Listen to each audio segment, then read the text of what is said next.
Je suis en train de remonter la face avant et heureusement je m'avais arrêté hier sur le remontage parce que là je l'ai démarré aujourd'hui parce que j'ai contrôlé, enfin j'ai remplacé le liquide de le liquide de direction assistée. Donc là on est sur du neuf. En plus de ça j'avais oublié de remettre la durite à la pompe. Donc du coup tout mon nouveau liquide est parti dans le vieux liquide. Donc je me suis rendu compte à la moitié du bidon. J'ai dû racater un autre bidon. J'ai pas donné non plus ça. Truc que je viens de voir, c'est que là, le déménager, j'avais une plaque à terre, je vois des gouttes là, donc j'ai retapé la durite. Mais quand quand je prolonge, je vois que au-dessus, là c'est humide. Là, ici, il y a de l'eau.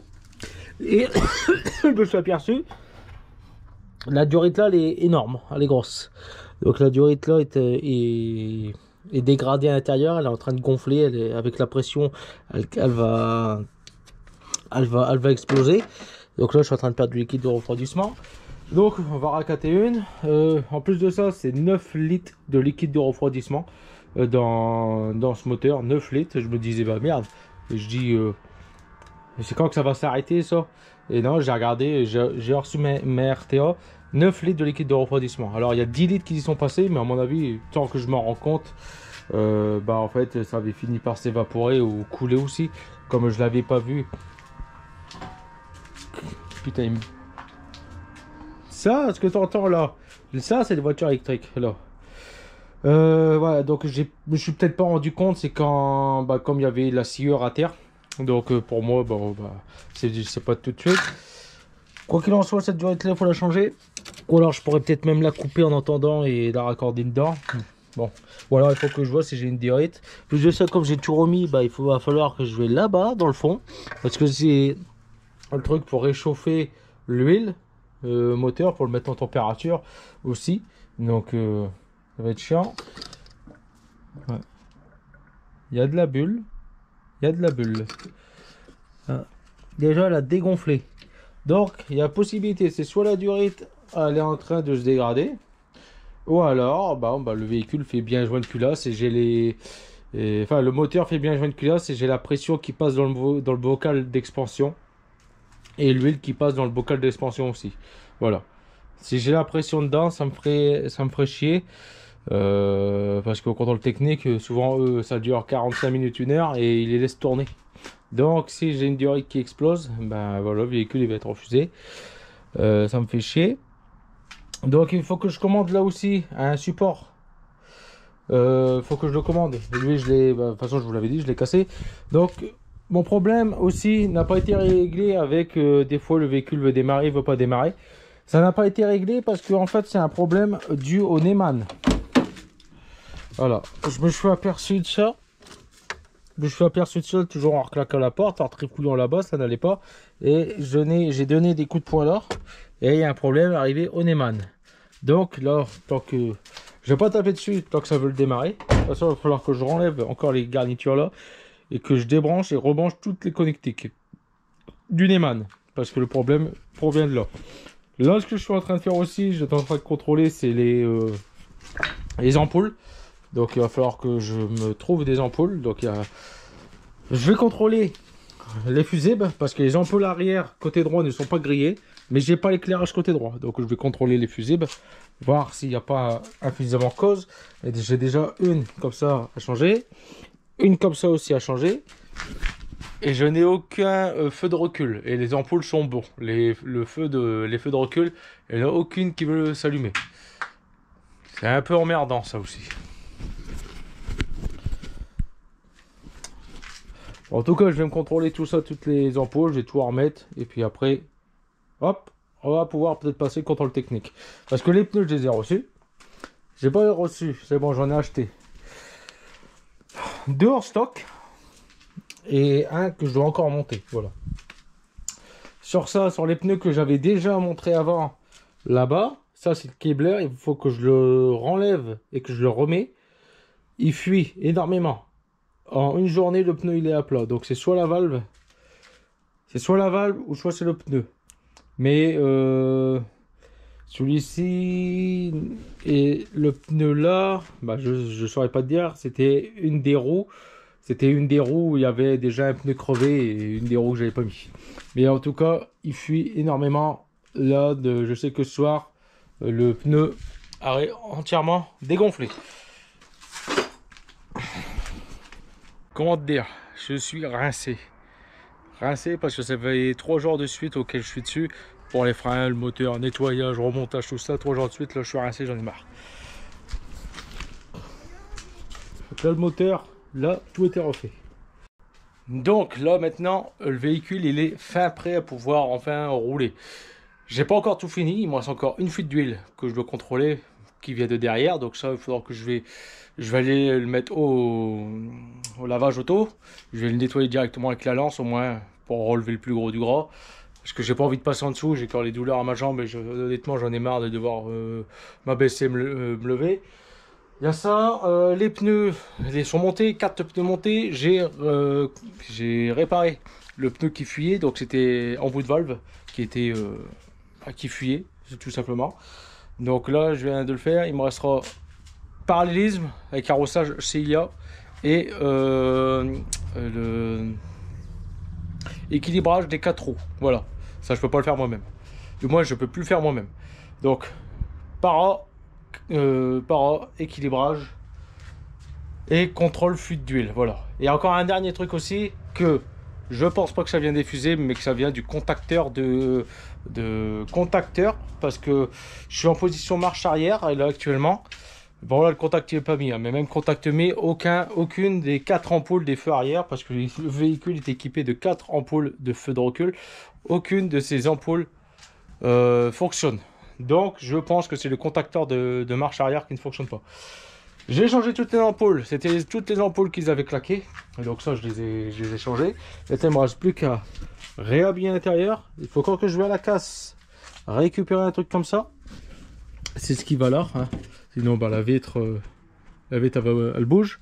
Je l'ai cassé, je l'ai trop forcé. Soit le truc qui était grippé, soit en fait tu peux pas l'ouvrir en grand. Et du coup bah ça a pété. Ok, il me reste que ça à faire. Là, remonter les feux. Et je suis enfin prêt pour pouvoir aller faire déjà un essai routier tel qu'il est là le véhicule. Déjà, même avec le pare qui est pas fait, je peux déjà aller le contrôler rien que pour ça. Bon mes gens, dans la prochaine vidéo, je vais nettoyer le véhicule. Donc, nettoyage véhicule. Prochaine vidéo, essayer de retirer le plus gros de la merde derrière le moteur. Et support moteur et avec durite à changer. Si ce n'est pas un joint de culasse, la pression qui passe dans le circuit d'eau. Il faut que je contrôle ça aussi. Mais j'espère que non. Et pourquoi il me le ferait maintenant alors qu'il ne me l'a pas fait quand je l'ai ramené. Voilà. Donc, encore des petites bricoles à régler. Mais là, on est fin prêt pour pouvoir passer le contrôle technique. Donc, pour une prochaine vidéo, lavage, support moteur, durite à remplacer. Regardez si c'est bien le turbo qui perd de l'huile ou alors si c'est joint de culbuteur hein, qui fuit, qui est craqué. Ça. Et un passage au contrôle technique. Est-ce que je vais filmer? Je ne sais pas. Mais il y aura un passage au contrôle technique, façon que je dois faire obligatoirement pour pouvoir faire la carte grise. Donc le véhicule, je l'ai acheté le 30 février. Si ma mémoire est bonne. Non, il n'y a pas de 30 février. On est le 30 mars. Je l'ai acheté le 30 mars. On est actuellement aujourd'hui le 12 avril. Donc depuis le 30 mars, j'étais dessus en train de faire ce véhicule. Donc ça m'a pris à peu près une semaine et demie pour là le remettre dans l'état où il est. Gros chantier quand même là-dessus. Je crois que c'est peut-être l'un des plus gros que j'ai fait hein, pour le moment. Pourquoi je te le dis? Parce qu'il y a eu habillage, enfin il y a eu changement d'habillage intérieur, il y a eu une porte, il y a eu 4 pneus, il y a eu nettoyage moteur, il y aura peut-être réparation moteur à faire là-dessus. Là c'est quand même un gros chantier que je viens de faire. Ça on dirait pas comme ça, mais c'est quand même un gros truc là. Hier, je l'aspire, j'ai plein de produits dégraissants, parce que j'ai été voir hein, pour essayer de localiser la fuite d'huile.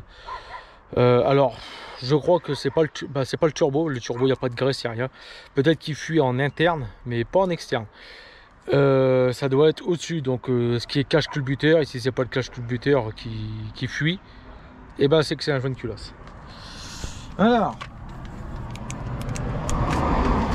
donc, ah, tu vois, cette fois-ci j'ai mis des petits cartons, j'ai tout mis pour essayer d'être écologique. Alors, tu vois, regarde l'état. Donc j'ai déjà gratté à la spatule et tout. Hein. Là, c'était, bah, ici déjà c'est pas près de rouiller, ça va jusque là. La direction, la colonne de direction, enfin la crémaillère de colonne de direction, tout graisseuse. Là c'est tout graisseux. Là c'est tout graisseux. Tout ce que tu vois là, le noir, tout ce qui brille, tout ça c'est de l'huile. De l'huile collée. Voilà. Donc voilà le dessus. Donc comme on voit, là c'est graissage turbo par le haut. Donc là c'est parce que la pression arrive pour graisser le turbo. Donc c'est pas des gouttes, c'est parce que j'ai mis du dégraissant tout ça partout. Le turbo lui-même il est propre, tu vois, il est rouillé mais propre, il n'y a pas de fuite. Donc c'est pas lui qui fuit, à part en interne. Là ça je sais pas encore trop. Ça c'est la descente de turbo. Donc là il n'y a pas vraiment de pression qui fait que c'est ça qui fuit. Mais quand je regarde, donc tu vois encore là, quand on regarde vraiment plus en haut, en détail, vraiment, hop, ça fuit, mais ça fuit vraiment bien vers le haut. Donc c'est soit, alors ce qui est bien c'est que là l'embrayage n'a pas été touché. Alors c'est soit là-bas tout en haut, tu vois, soit cache-culbut, soit c'est le joint de culasse qui fuit côté externe, parce qu'il y en a encore autant là. Hein. Tout ce côté là est graisseux, et quand il est bien graisseux même. Regarde, j'ai à peine touché. Donc moi là ce que je vais faire, si je me suis pas déjà sali, hein, ce que je vais faire c'est que bah là je vais aller à la lance, je vais me mettre en dessous, je vais tout arroser, je vais essayer de tout retirer le plus gros. Alors si ça goûte pas, donc je le passe au CT, normalement c'est bon. C'est juste le moteur, il est gras, il est sale. Voilà, tu peux très bien avoir un moteur qui a pas de fuite, enfin qui avait une fuite. Tu l'as réparé, tu as colmaté les fuites parce que tu as changé les joints, mais tu l'as pas nettoyé parce que tu n'avais pas envie. Tu peux très bien avoir un moteur comme ça. Voilà. Moi là, en gros, je vais le nettoyer. S'il fuit encore, je ferai un truc provisoire, c'est-à-dire que on va essayer de limiter la fuite, mais on va pas mettre un additif anti-fuite. Je vais mettre dedans de la 20-50. L'huile sera beaucoup plus épaisse, ce qui fait que le moteur devrait moins fuir. Voilà, donc ce qui veut dire que l'huile ne devrait pas passer par la fuite où il y a, avec de l'huile épaisse. Après, ce qui fait qu'il y a peut-être autant d'huile que ça. Moi, j'ai mis de la 50 dedans, très très fluide. Donc c'est possible que c'est dû aussi. Là, c'est peut-être toute l'huile que j'ai mis, la 530, qui fait que bah là il y en a peut-être autant. Je ne sais pas s'il y en avait autant quand je l'ai acheté, mais il est possible que ça, l'huile qu'on voit là, c'est la 530. 530 parce que j'avais que ça, mais pour résoudre le problème, s'il y a bien des fuites, parce que là j'en ai pas retrouvé depuis un petit moment. Enfin, j'ai roulé un peu avec, je l'ai stocké, comme là c'est de la 15-40 cannes dedans. Mais si je vois encore des fuites après avoir nettoyé et que je vois qu'il y a encore de l'huile qui coule, je mets de la 20-50 pour passer le contrôle technique. Et l'huile là, bah, alors a déjà fait a servi pour faire un nettoyage moteur, tu vois, interne avec une huile. Donc je mettrai de la 20-50. Une fois que je passe le CT, je la renlève et je remets dedans de la 15-40. Voilà. Enfin, je vais pas réparer le moteur tout de suite. Enfin, si c'est un joint de culasse, je vais pas le faire tout de suite. Déjà de une, ça va être compliqué là-dessus pour avoir accès aux vis pour pouvoir le déculasser. Ça va être compliqué. Le moteur est vers l'intérieur et en plus de ça, il est incliné à 90 degrés. Ce qui fait que c'est compliqué. Ça aurait été un ZX ou autre, c'était assez simple parce que tu avais accès à la culasse et derrière. Là, non. Là, tu fais soit par en dessous, soit par devant, mais le devant. Derrière le moteur, il faut faire par en dessous. Il n'y a pas la place. Donc là, je vais faire un gros nettoyage. Si je vois que ça fuit, une fois que j'aurai remis en route, que j'aurai un peu roulé, si ça fuit, pour le CT, parce que je vais changer le joint de cache-culbut. Là, il arrive, il est en commande. Si je vois que ça fuit encore après ça, je mets de la 20-50 dedans pour régler, enfin pour optimiser, pour optimiser, non pas pour optimiser, pour réduire la fuite d'huile pour le CT. Parce que s'il voit qu'il y a des gouttes, tu vois qu'il y a des gouttes à terre ou qu'il voit que ça ruisselle ou alors même qu'il y a une goutte ou autre, et ça va pas passer au contrôle technique, ça va soit me mettre en majeur ou peut-être en critique, je sais pas. Mais en tout cas, ça va mettre un truc risque pour l'environnement, tout ça. Donc, et j'ai en plus de ça, j'ai pas envie de devoir refaire un truc encore à la pollution parce qu'il est possible que dû à la fuite d'huile, ils vont dire bah on peut pas faire le test pollution parce que votre moteur perd de l'huile, on voudrait pas prendre le risque de le casser, tu vois, un truc de tous ces trucs là. Donc là au moins s'ils voient que en contrôlant il n'y a pas de fuite d'huile, il n'y a pas de fuite d'huile, ils pourront me faire l'intégrale et peut-être que le véhicule passera du premier coup au CT sans que j'ai une contre-visite pour un truc que j'ai pas vu par exemple. Peut-être. De toute façon la plupart du temps les contre-visites que j'ai par les véhicules c'est dû à la pollution. C'est uniquement pour ça. Mécaniquement, pour le moment, j'ai pas vraiment eu de contre-visite pour ça sur tous les véhicules, à part quand ça a lâché au contrôle technique, comme le trafic, les freins arrière, où vraiment ça a lâché. Et, mais sinon, dans l'ensemble, la plupart du temps, quand je suis refusé au contrôle technique, c'est la pollution. Donc là, je vais nettoyer tout ça. J'espère que j'aurai un peu de pression parce que mon tuyau il est percé et mon tuyau de lance à eau Karcher, même si c'est pas Karcher, est percé aussi. Donc ça va être un peu chiant. Je vous fie pas ça parce que l'eau va voler partout. Il faut vraiment que j'arrive à bien tout dégraisser. En plus, comme j'ai mis du produit, peut-être que le produit a agi pour bouffer. Et si ça marche pas avec la lance, je vais voir. Mais ça me ferait chier de mettre de l'essence, tu vois, pour dégraisser tout ça. Est-ce que tu crois que ça se voit que là je suis trempé?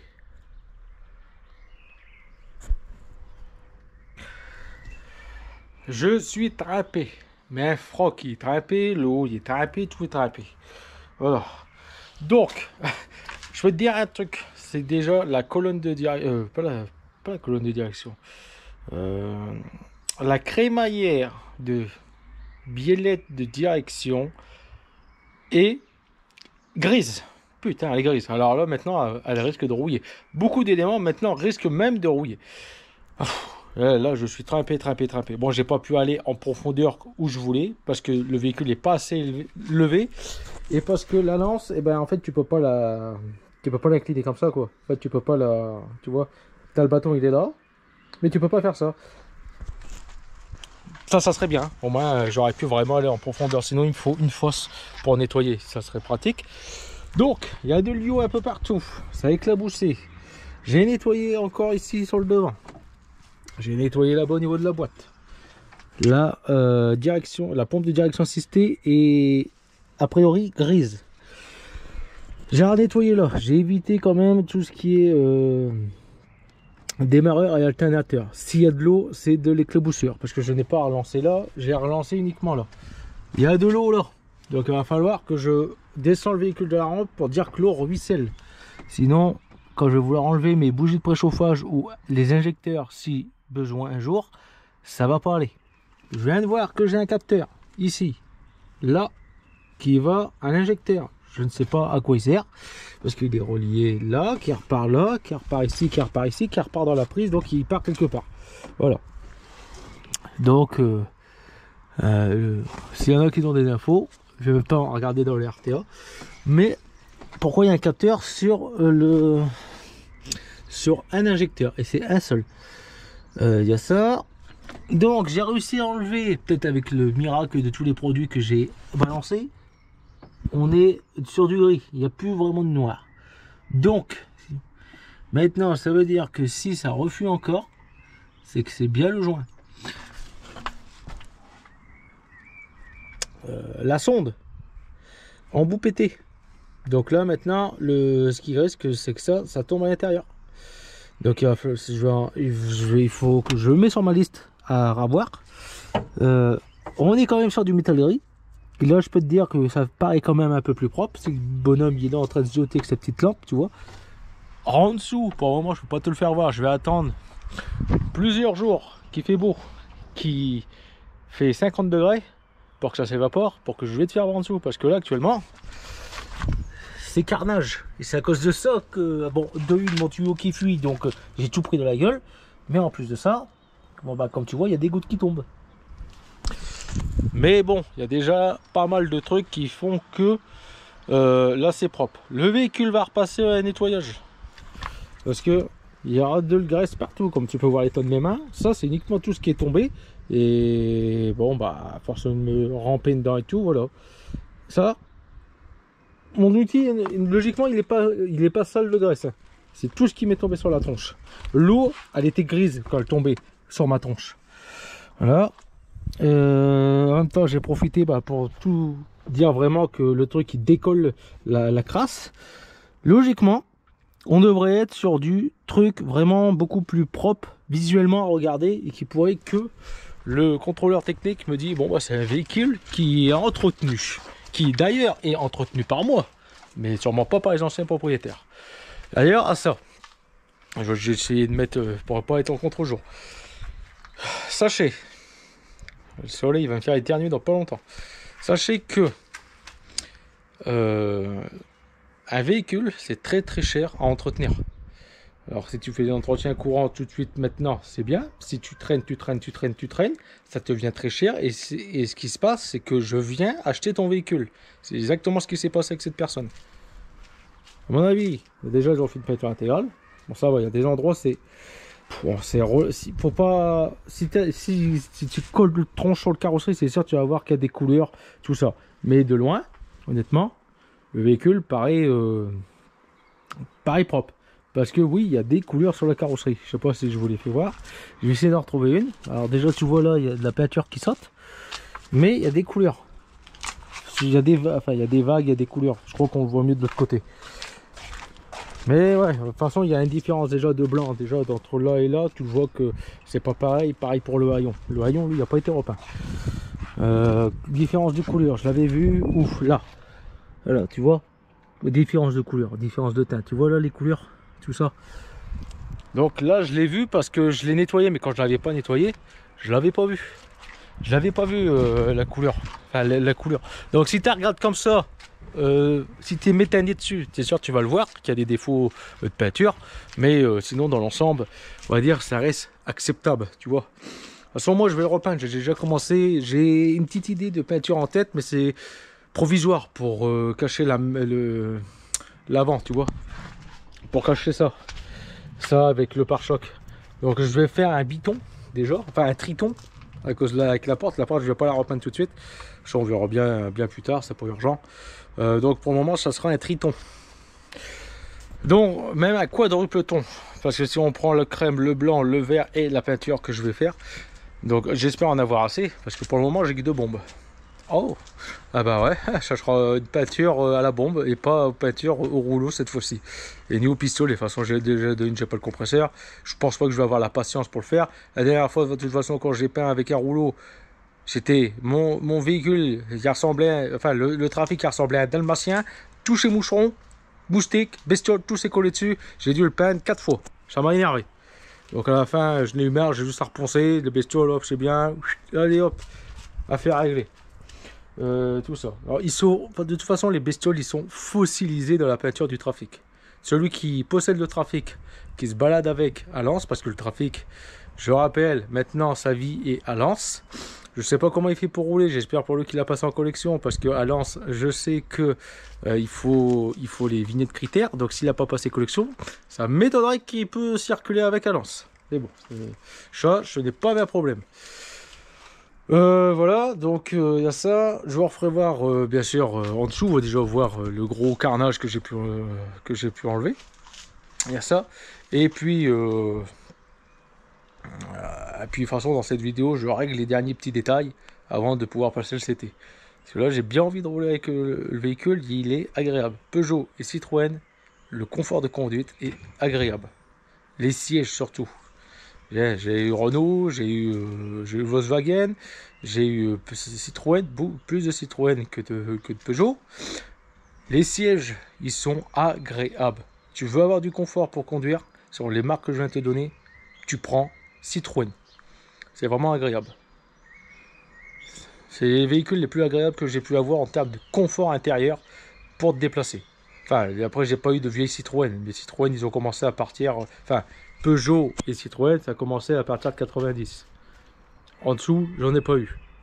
Et d'ailleurs, c'est très très rare. On trouve que des Renault, mais on trouve pas de Peugeot ou Citroën. Après, les 205, je sais que j'en ai déjà conduit une, je suis déjà monté dedans. Non, il faut vraiment si tu veux du confort, tu prends des véhicules type berline ou familial. Enfin, routière ou familiale. Là, tu as le confort. Les autres, je sais pas. Mais sur ceux que j'ai pu posséder, le confort est là. Surtout le C5 qui était bien confortable. Non. Bon, j'attends que ça sèche. Je vais le faire démarrer plusieurs minutes tant que le moteur monte en température, que le moteur il chauffe et que ça fait évaporer la flotte. Ça va être bien. Et moi, ce que je vais faire, c'est que je vais aller me changer. Et puis, je charge la caméra et puis on se revoit après.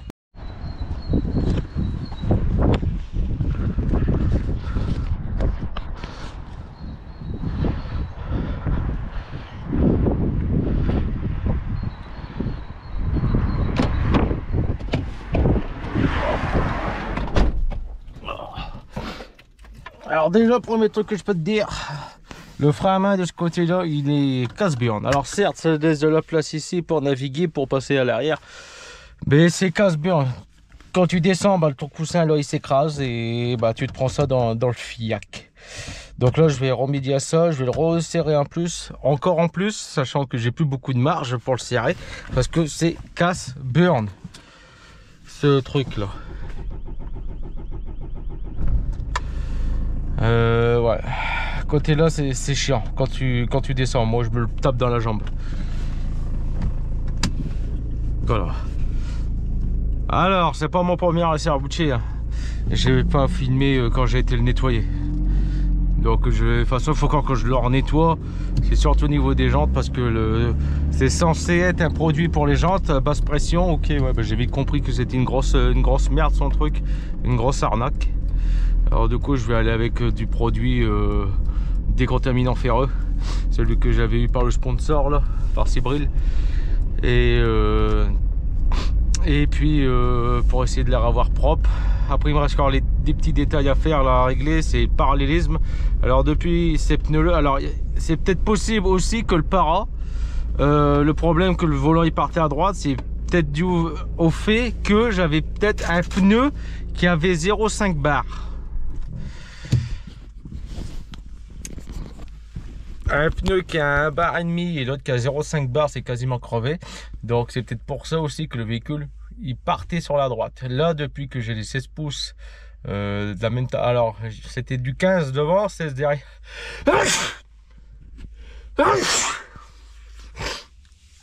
Je souffre d'une maladie qui s'appelle le soleil me fait éternuer. Donc je fais partie des 3% dans le monde qui l'ont et malheureusement c'est héréditaire parce que ma génération derrière a la même chose. Donc si tu as le même problème, bah, tu peux le mettre en commentaire. 3%. Donc, je te disais, ouais. Donc derrière c'était du 16 pouces, devant c'était du 15 pouces. Un pneu qui avait 500 grammes, l'autre qui avait 1,5 kg. Le volant il partait à droite, certes. Là, maintenant que j'ai les 4 roues en 16 pouces et les 4 de la même taille, le volant, certes, il roule droit, il tire pas trop à droite. Si je mets le volant droit, bon, il tire à droite, ce qui est normal.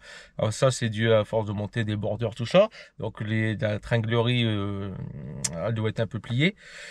Quand je dis un peu plié, c'est plié un peu, pas un peu plié. Hein. Donc, il y a ça. De toute façon, il me reste les 4 roues à équilibrer, parallélisme. Là, encore un petit détail à faire, c'est pour ça que là, je vais contrôler où ça fuit aussi. La fuite d'huile à l'avant et le réglage frein à main. Voilà, ça c'est le dernier petit détail auquel je vais faire. Voilà, donc ce que je vais faire, c'est que je vais le mettre une roue sur une rampe. Comme ça, je vais être en hauteur. Et j'arriverai mieux à passer en dessous. D'ailleurs, avoir fait de la béquille pendant combien de temps? Pendant 26 jours. Non, un peu plus de 26 jours parce que j'ai eu le plâtre, après je ne sais plus, mais j'ai encore continué à prendre les béquilles parce que je galérais. Alors, j'ai maigri, j'ai perdu près de 4 kilos, j'ai pris en masse musculaire au niveau des biceps et des bras. C'est pas pour me l'inventer, hein, mais en gros, si tu veux te muscler, si tu veux perdre 10 kilos, eh ben, casse-toi une jambe. Ou plâtre-toi une jambe volontairement. Alors certes, ta jambe elle va maigrir. elle va maigrir, mais tu vas prendre sur les épaules. Tu vois, si tu veux pas aller en salle de muscu, bah, pendant 27 jours, hein, tu fais de la béquille et tu vas voir comment tu vas muscler. Ou alors après, tu n'es pas obligé de te casser une jambe ou autre, hein. Mais tu peux prendre un fauteuil roulant et tu roules avec un fauteuil roulant. Crois-moi aussi que tu vas aussi bien te muscler. Par contre, tu vas perdre en masse musculaire sur les jambes. Voilà, c'est un petit conseil, c'est un petit conseil utile que je te donne, mais bon, sache que après, quand tu n'as plus de muscles dans les jambes, que tu es lourd en haut, crois-moi, tu le ressens. Moi, là, actuellement, je le ressens encore. Comme j'ai une jambe qui est plus maigrie que l'autre, et ben, je peux plus vraiment faire ce que je veux parce que des fois, je titube et je suis à deux doigts de me manquer, de me casser la gueule. Bon, allez, là, je me change de tenue parce que j'ai un peu la tenue de sport, là, que j'ai pas trop envie de niquer, d'abîmer. Parce que souvent, quand je suis habillé du matin, c'est du matin au soir, et peu importe ce que je vais faire dans la journée, je vais le faire avec les mêmes vêtements. Donc, ce qui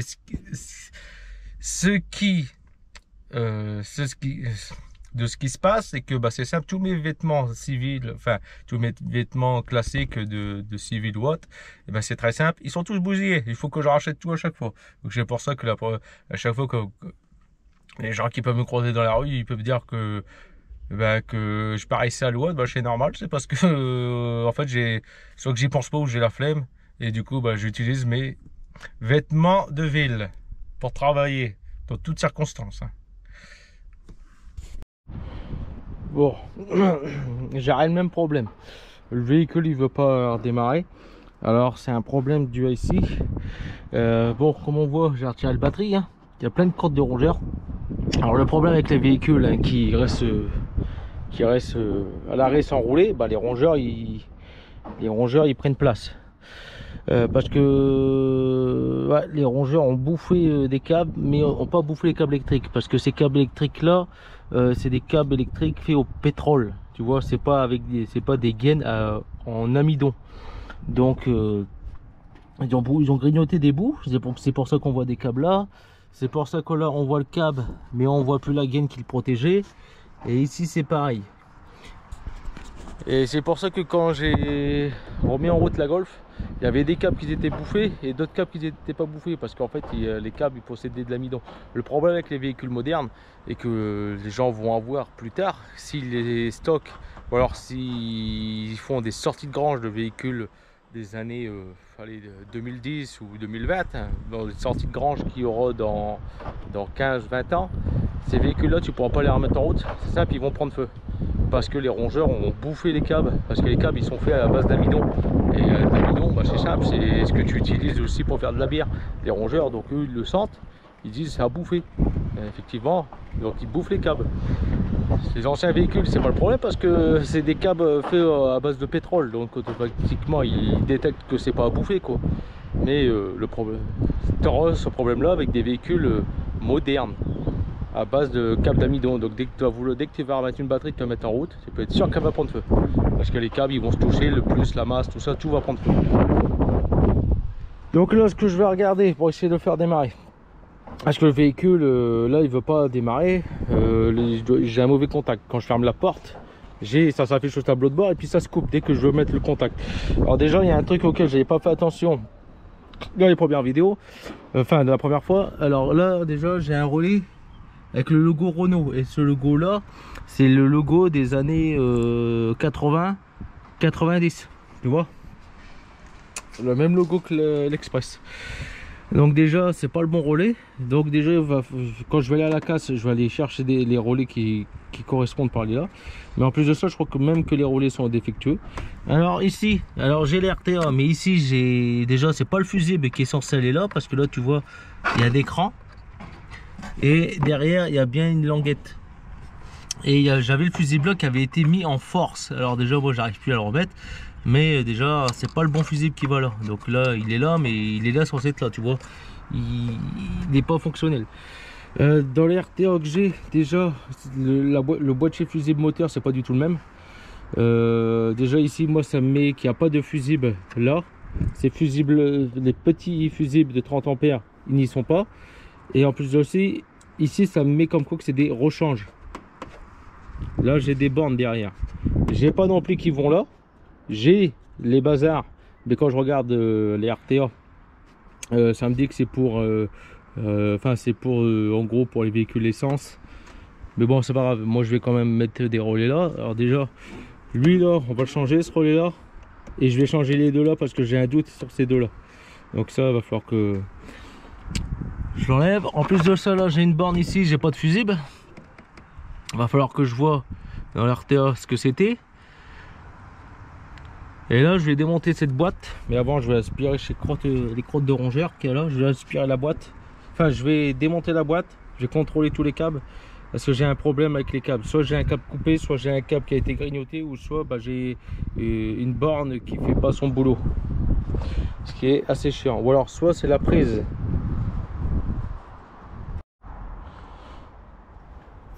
Bien. Bon, j'ai peut-être un problème avec la masse. Enfin, il avait un problème. Là, j'ai recoupé, j'ai remis du cuivre neuf parce que j'avais du. Bon, il était un peu oxydé. Mais en plus de ça, tout n'était pas prêt à l'intérieur. Donc là, logiquement, la masse devrait être que bonne. Si c'est peut-être que bien ça le problème depuis le départ. Mais en plus de ça, bon, j'ai pu constater que j'ai le turbo qui refoule énormément. Tu vois l'huile, et là ça vient de couler ici. Donc le turbo refoule énormément, ce qui veut dire que le turbo me fait consommer de l'huile. Donc il va falloir que je fais un remplacement de turbo. Ouais, je crois que le mieux serait peut-être de remplacer le turbo ou le SRA, mais je vais voir, hein. Bon, ça sera pas dans l'immédiat non plus, mais turbo à prévoir. Je vais voir s'il me fait consommer trop d'huile, je le ferai dans l'urgence. Mais voilà. Après ça, je crois que ma fuite d'huile excessif provient de là. Parce que là, c'est quand même bien huileux. Donc, joint des cache-culbut. En plus, j'ai pas mal de tuyaux à retirer pour retirer le culbut. Ouais. Là, on est dans le gras là. Hein. Voilà. Donc joint de culbut, turbo. C'est bien épais quand même. Hein. Il y a pas mal d'huile. En plus de ça, c'est remonté parce que là c'est l'aspiration. Donc c'est remonté.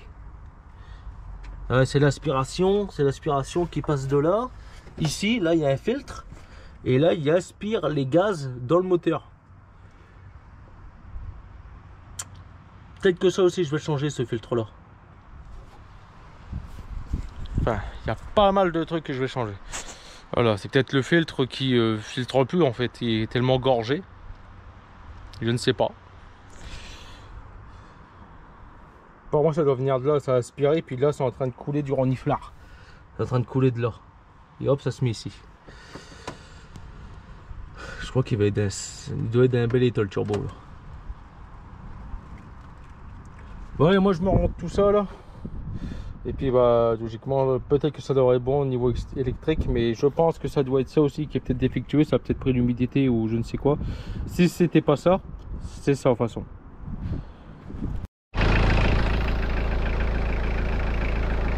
Bon, il démarre, j'ai pas fait grand chose à part avoir enlevé tout là, enlever ça, l'avoir bougé les câbles et l'avoir remis. Il n'y a pas grand chose qui a été fait. Donc j'en ai profité pour vouloir le mettre sur la rampe, que je n'ai pas réussi parce que soit la roue est trop serrée par rapport au frein à main, ou soit c'est ma rampe qui glisse, qui n'est pas possible. Mais en plus de ça, je me suis aperçu d'un truc, c'est que du coup comme il n'a pas réussi à grimper, la rampe elle a tapé, pas de caisse, ça a cassé ça qui est du mastic. Donc tout ce qu'on voit là, tout ça, regarde, tout ça c'est du mastic et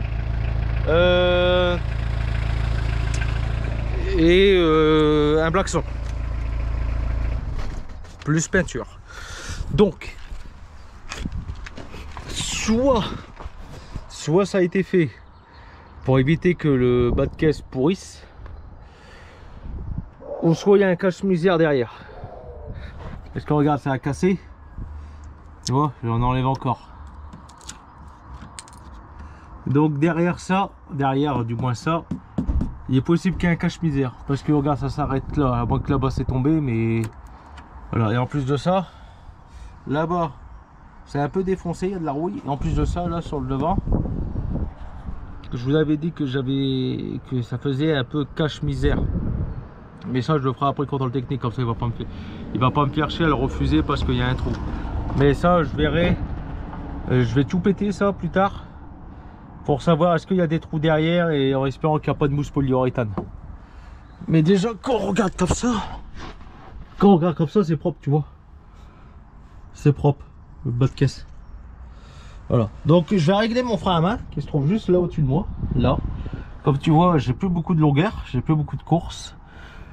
Pourquoi je le règle alors qu'il sert, c'est pour éviter que le manche il soit relevé trop haut. Logiquement, RTA c'est indiqué 4e cran, il doit serrer. Moi, j'en suis au 8e et j'ai plus beaucoup de marge. Et en plus de ça, le câble il se sert que sur la roue.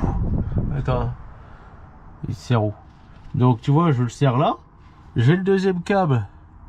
J'ai le deuxième câble qui passe là, qui est ici. Lui, je ne peux pas le serrer.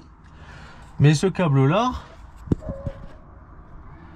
le câble-là que je peux serrer uniquement, bah en fait, je peux serrer uniquement la roue arrière droite. En fait, j'aurai que la roue arrière droite. Et sans pouvoir serrer la roue arrière gauche, sans pouvoir serrer la roue arrière droite. Et ça, c'est chiant. Parce que ce qui veut dire qu'il y a une roue qui est plus serrée que l'autre. Et ça peut être très emmerdant. Parce que c'est le réglage, hein, c'est le simple réglage. J'aurais cru que les deux câbles, tu sais, comme le Master, les deux câbles étaient reliés sur le truc. Et puis tu avais juste une vis centrale et puis tu tirais en même temps les deux câbles. Mais le problème, comme le frein à main il est sur le côté, bah, automatiquement j'ai un câble plus grand que l'autre. Et ce qui fait que la course de réglage n'est pas le bon. Derrière le tambour, tu peux pas régler non plus le frein à main. Donc ce qui fait que je sers uniquement un seul câble. Voilà. Et c'est pas indiqué comme quoi qu'il y a le réglage qui est juste là derrière. J'ai quand même le démonté, mais je pense pas.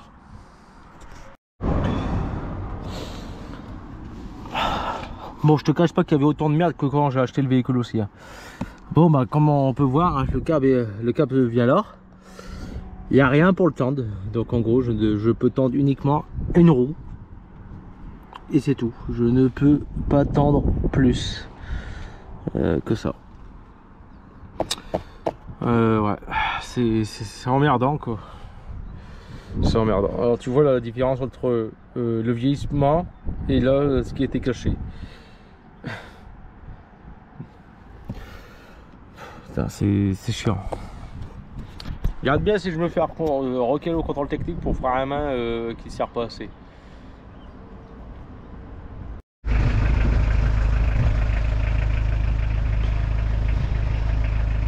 Il y a un nouveau problème, les klaxons ne veulent plus fonctionner. Alors soit il s'est grippé, ce qui n'est pas possible parce qu'il a donné signe de vie. Et déjà quand je l'ai acheté, il a donné signe de vie, mais aussi juste là avant que je la redémarre, j'ai voulu appuyer dessus, il a fait titut, après il a fait fou, tu vois, pas grand cause. Donc je vais mettre un neuf. À mon avis c'est peut-être grippé ou autre. C'est un klaxon à trompette.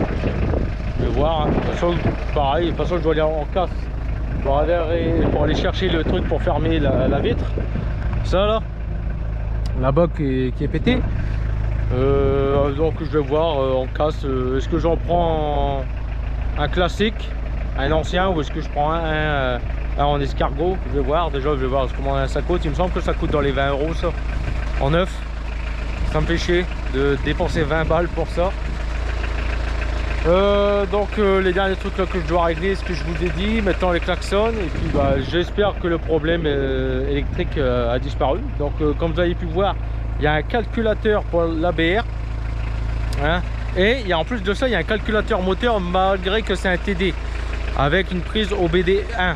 Donc il faut que j'essaye de voir si on peut trouver des adaptateurs OBD2 à OBD1 et voir si les outils fonctionnent avec ou pas. Déjà il faut que je vois si par exemple les deux que je possède de truc Jag, est-ce qu'ils ont déjà le Peugeot 806 ou alors l'équivalent qui se rapprocherait, c'est-à-dire bah est-ce que les 406 ou 407 pourraient avoir en mode 406 407, est-ce que ça prendrait, parce que des fois je dois contourner le problème avec la Lada et aussi je devais contourner le problème avec le Master. Je vais prendre le Master 2 phase 3 alors que c'était un Master 2 phase 2 parce qu'il n'y avait que le phase 3. Donc ça, en plus de ça, j'ai lavé le véhicule, je peux aller la relaver. Là il y a mes belles empreintes dessus, il est dégueulasse. Donc ouais, il a été lavé, mais de toute façon je vais encore le refaire. Donc il y a la plus grosse partie de la merde qui est barrée. Plus de ça, la baguette elle s'est retirée, les plastiques ils ont sauté. Je me souviens pas quand j'ai acheté le véhicule d'avoir cette bosse là. J'ai pas le souvenir. Mais bon, si j'ai fait cette bosse, c'est dans le garage, mais j'ai pas le souvenir d'avoir cette bosse là. Malgré que ça pourrait y être. Parce qu'il y a du rouge là. Donc c'est possible que quand j'ai retiré le pare-choc, j'ai fait une bosse. Parce que j'ai du rouge là, mais je vois que j'ai légèrement du rouge ici aussi. Donc je sais pas comment j'aurais fait cette bosse là.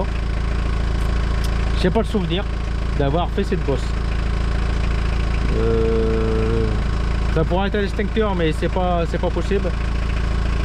Et je pense pas avoir reculé dans le mur, surtout dans un coin. Donc je sais pas comment j'ai fait cette bosse là. Si c'est moi qui l'ai fait, hein. Pareil pour le rouge, si c'était bien moi aussi. Après, eux, quand ils avaient bousillé la porte, ils m'ont dit qu'ils se sont pris une borne incendie. Alors il y a du rouge, ça pourrait être la borne incendie. Là c'est pareil. Comme là, ici c'est cassé, peut-être que cette bosse y était, j'ai pas fait attention. J'ai une bosse là.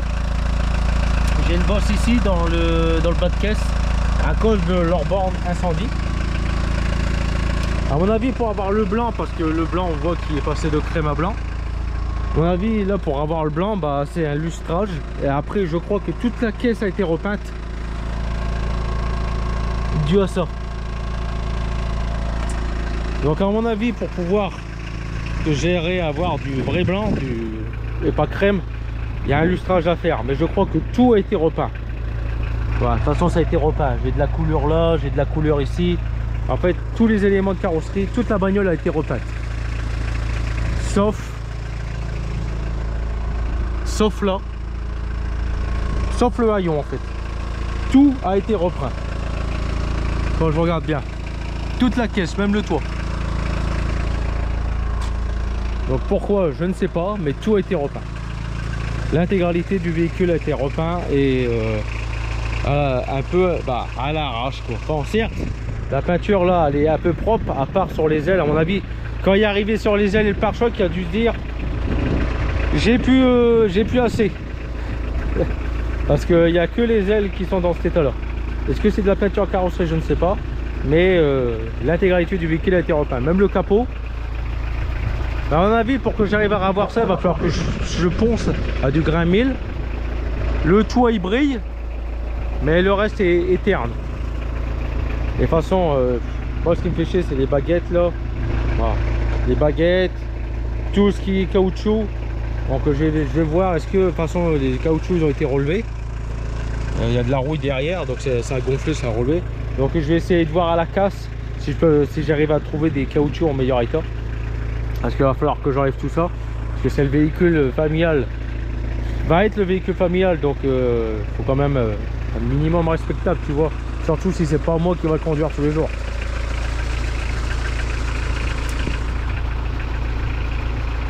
Bon, je vais te faire un débrief. Hein, parce que j'ai perdu tous les fichiers.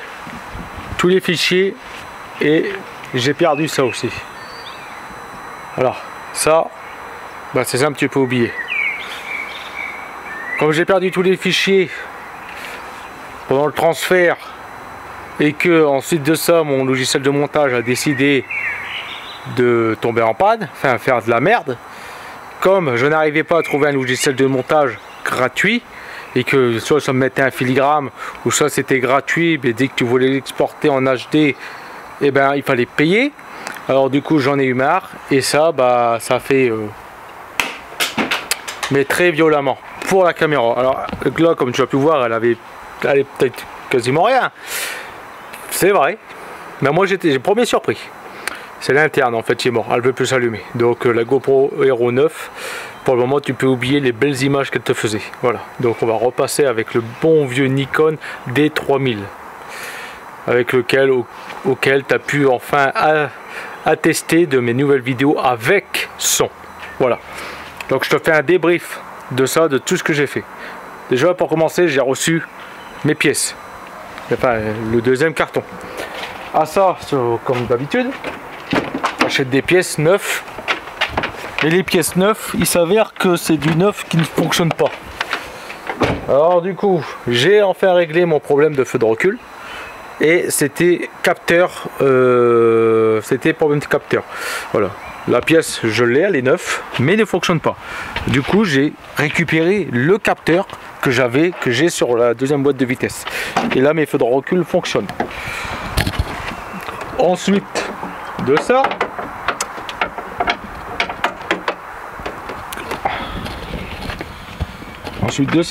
j'ai changé support moteur. Donc tu vois là. J'ai pris le support moteur de l'autre moteur que j'ai en stock, mais les deux sont dans le même état, c'est-à-dire que le correcteur de, enfin l'anticouple qui est là, le caoutchouc il est craqué, donc je vais en recommander un et je vais changer les caoutchoucs là pour repartir déjà ici sur un truc neuf quasiment. Courroie d'accessoires remplacée, changée. Voilà, j'ai uniquement remplacé que la courroie d'accessoires et pas le galet tendeur. Peut-être quand j'en trouverai un neuf à la casse, peut-être. Des fois ça m'arrive de tomber sur des trucs neufs à la casse. Joint cache-culbut changé. Non seulement il était nécessaire de changer parce qu'il était cuit, il était très très dur, mais en plus de ça, la vis de cache-culbut qui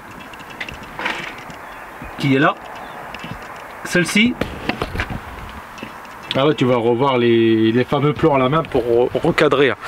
Et ben, cette vis là, je me suis rendu compte qu'en voulant dévisser le cache-culbut, vis pas serrée, mais en plus de ça, comme ce côté là était gorgé de graisse et d'huile, et ben je suppose que les vapeurs plus l'huile sortaient de la visserie. Parce que quand je te dis pas serré, c'est pas serré, il y avait à peu près 3 mm de levée. Donc en gros, les vapeurs d'huile plus l'huile, bah, ça devait jaillir de là et couler. Voilà. C'est pour moi, je pense que c'est ça. Plus le joint de cache-culbut qui était lui-même du coup un peu, qui du coup comme il n'était pas serré, l'huile sortait aussi du cache-culbut. Je pense du coup avoir peut-être réglé le problème.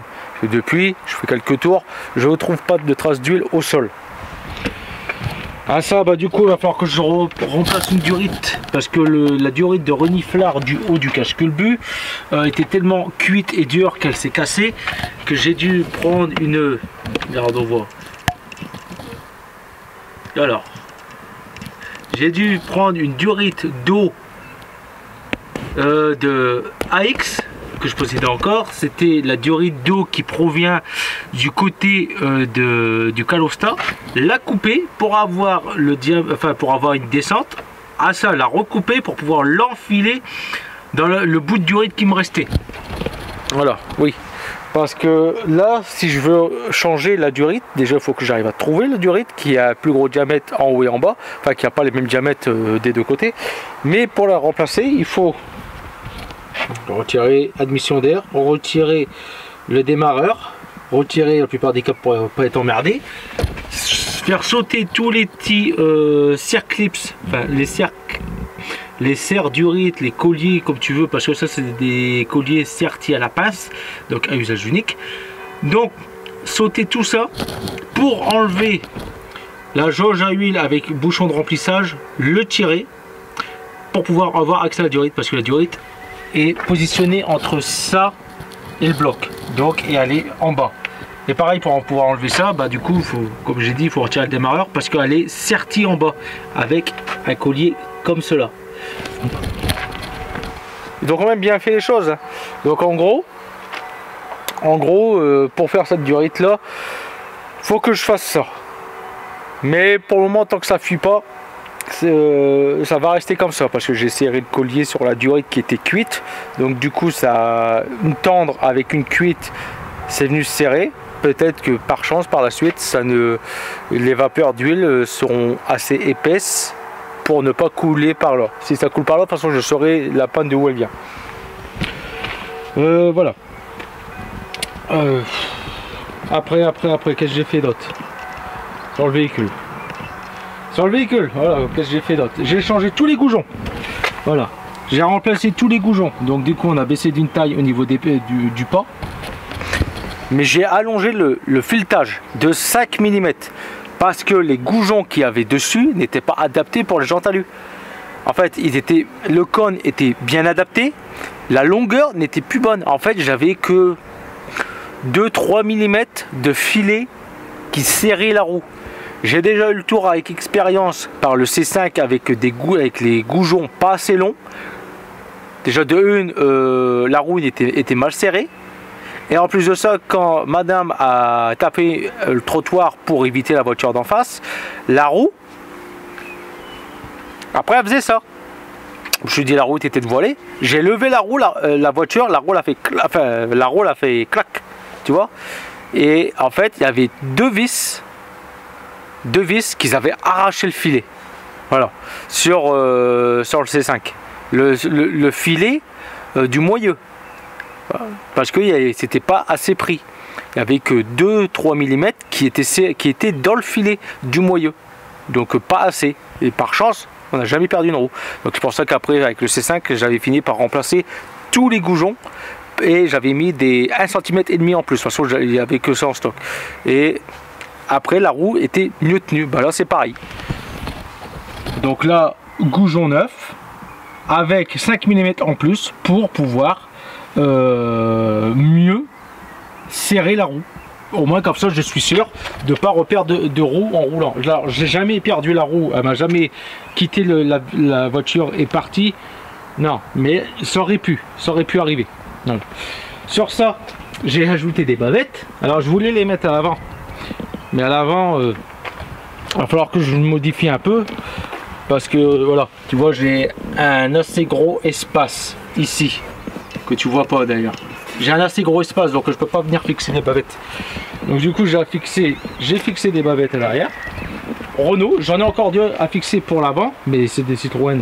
D'ailleurs, eux, ils me suivent partout. C'est des bavettes de BX. Je les avais mis sur Passat. Ils sont restés longtemps sur la Passat. Et après, je les avais mis sur un autre véhicule. Je ne m'en souviens plus vraiment. Donc, bavettes. Ceux-là sont plus vieilles que la voiture, les bavettes. Je vais te dire de où ils proviennent. Et celle-là, bon, bah, je l'ai mis, mais elle est de travers. Il va falloir que je la recorrige. Donc, les bavettes proviennent de Patrick. Si tu sais pas c'est qui Patrick, en fait c'est quelqu'un qui vit pas très loin de chez moi, qui est tombé par hasard sur mes vidéos. Quand il a regardé YouTube sur sa télé, il a reconnu les lieux, il a tourné dans le quartier pour essayer de repérer mon trafic, qui a fini par repérer le trafic et a attendu de me voir pour me donner tout le stock de pièces qu'il y avait. Alors c'était des pièces que j'avais pas nécessairement nécessité parce que c'était des pièces de J9 et de J7. Or que j'avais pas. La plupart c'était beaucoup de pièces Peugeot, j'avais pas, et Citroën non plus, mais rien de vraiment adapté. Alors j'ai fini par revendre toutes ces pièces, comme il m'a dit, je te donne tout pour que tu puisses les revendre, pour que tu puisses faire tes voitures. Alors j'ai fini par revendre toutes les pièces, j'avais un peu de tout, et j'ai gardé les bavettes. Donc les bavettes proviennent de Patrick. Voilà, ça va peut-être maintenant faire bientôt 1 an que je possède ces bavettes là. Voilà. Et alors, ils ont enfin pris preneur. Donc à mon avis, vu le stock de pièces qu'il m'a amené et des véhicules qu'il m'a dit qu'il y avait, et Patrick est une personne âgée, proche 65 ou 70 ans. Je sais pas vraiment son âge, mais je pense que c'est dans ces eaux-là. Ces bavettes là à mon avis datent des années 80 ou 70, je suppose. Voilà, je suppose qu'ils datent de ces années là. Voilà. Donc Je sais pas vraiment depuis quand, mais en tout cas, il y a un truc que je sais, c'est que regarde, il y en a une qui a été réparée. Là, elle a eu réparation, mais ça c'est des rivets frappés. Voilà, tu vois, un peu comme la Tour Eiffel ou la Titanic, le Titanic, ça c'est des rivets frappés. Il y en a plusieurs, hein, donc il y en a 3. Donc ils sont frappés les rivets. Tu vois? Regarde.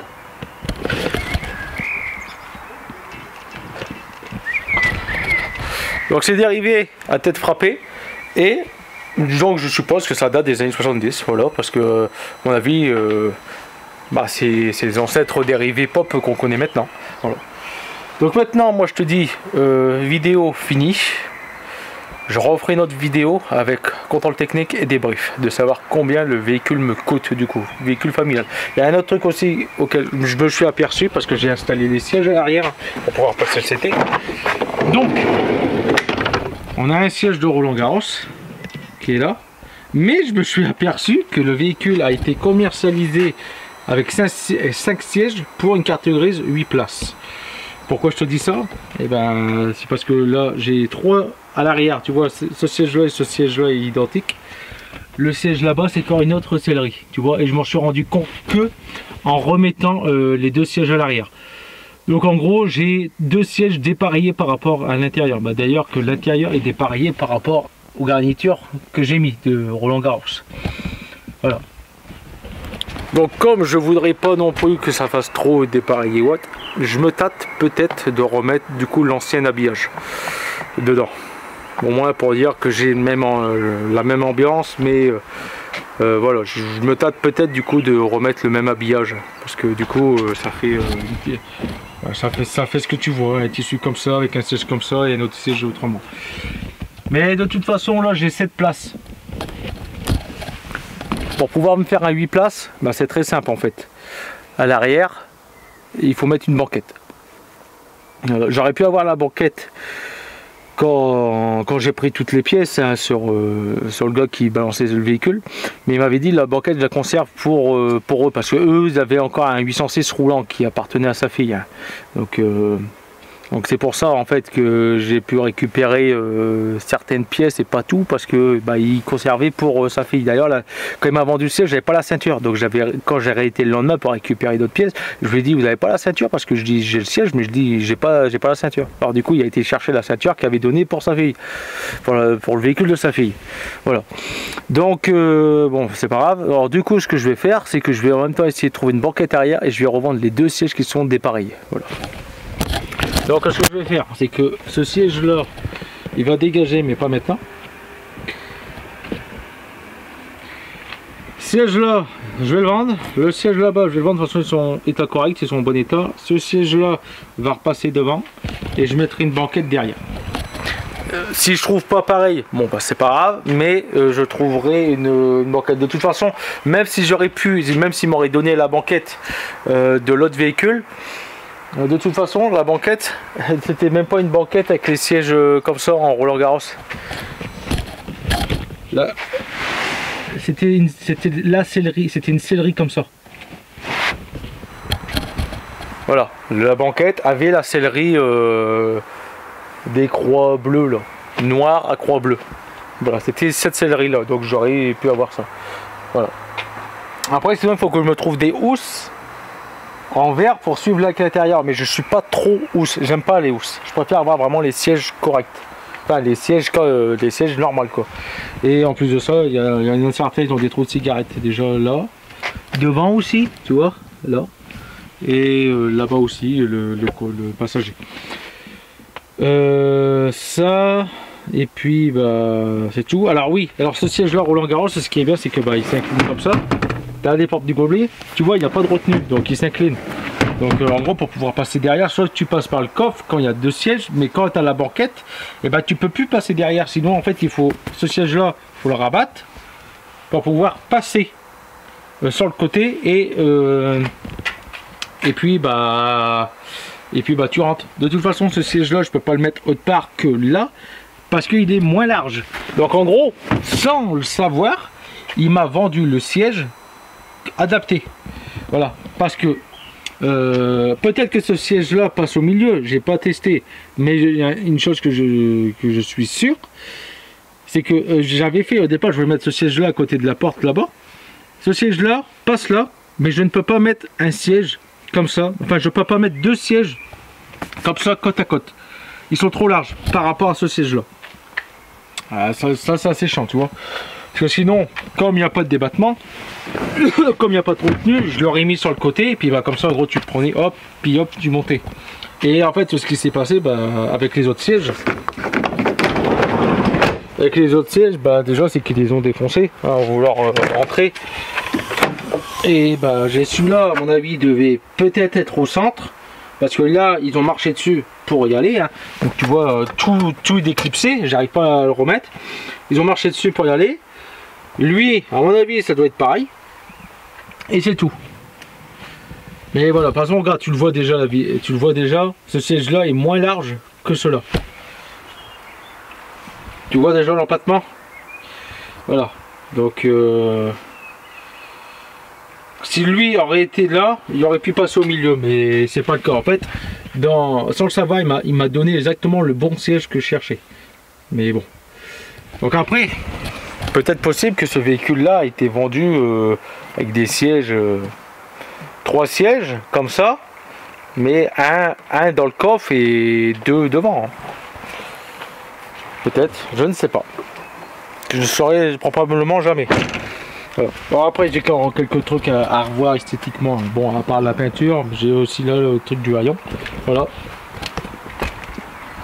Et d'autres choses. Donc moi, du coup, comme je t'ai dit, comme ça fera pas un contre-jour. Fin de vidéo, on se retrouve dans la prochaine, donc contrôle technique, débrief, et je t'annoncerai quelque chose. D'autres aussi, voilà.